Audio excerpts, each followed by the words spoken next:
துன்மார்க்கனாகிய மனாசேயின் ஜெபம் என்ற தலைப்பின் கீழாக இன்றைக்கு நாம் பார்க்க போகின்றோம்.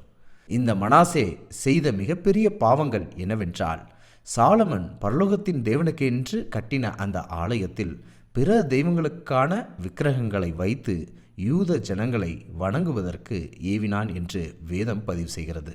அது மட்டுமா என்றால், இந்த மனாசே ராஜா தன் மகன்களை நரபலியாக பிற தெய்வங்களுக்கு ஒப்பு கொடுத்ததையும் நாம் பார்க்க முடிகின்றது.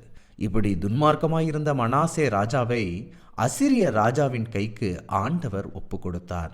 இந்த சூழலில்தான் துன்மார்க்கமாயிருந்த மனாசே மனம் திரும்ப ஆரம்பிக்கிறார். அந்த துன்மார்க்கமான மனாசே மனம் திரும்பி ஏறெடுத்த ஜெபத்தை நான் உங்களுக்காக வாசிக்க விரும்புகின்றேன். ஆகையால் கர்த்தர் அசீரிய ராஜாவின் தளபதிகளை அவர்கள் மேல் வரச் செய்தார். அவர்கள் மனாசேயை முச்செடிகளில் பிடித்து 2 வெண்கலச் சங்கிலிகளினால் அவனை கட்டி பாபிலோனுக்கு கொண்டு போனார்கள். இப்படி அவன் நெருக்கப்படும் போது தன் தேவனாகிய கர்த்தரை நோக்கி கெஞ்சி தன் முன்னோர்களின் தேவனுக்கு முன்பாக தன்னை மிகவும் தாழ்த்தினான்.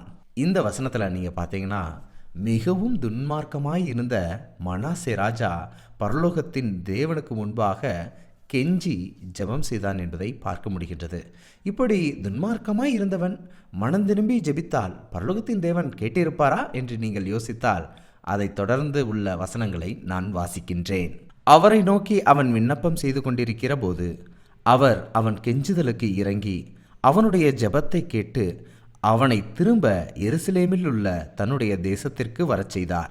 கர்த்தரே தேவன் என்று அப்பொழுது மனாசே அறிந்தான்.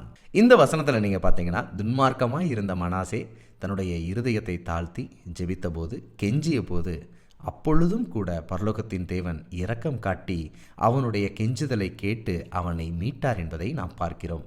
நாமும் நம்முடைய வாழ்க்கையில் எத்தனையோ துன்மார்க்கமான காரியங்களை செய்து கொண்டிருக்கலாம், மறைவான பாவங்களை செய்து கொண்டிருக்கலாம், யாருக்கும் தெரியாமல் அறியாமல் சில பாவங்களில் உள்ளாகி கொண்டிருக்கலாம்.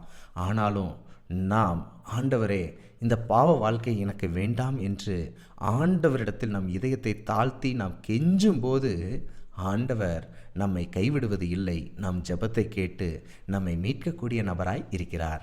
அப்படிப்பட்ட மறைவான பாவங்கள், துன்மார்க்கமான காரியங்கள் நம் வாழ்வில் இருந்தால் அதை அகற்றி இன்றே மனாசை போன்று ஒரு ஜெபம் ஏறெடுப்போம். மனம் திரும்பி பகிர்வோம் இயேசுவை. என்றும் அன்புடன் பைபிள் ஸ்கூல்.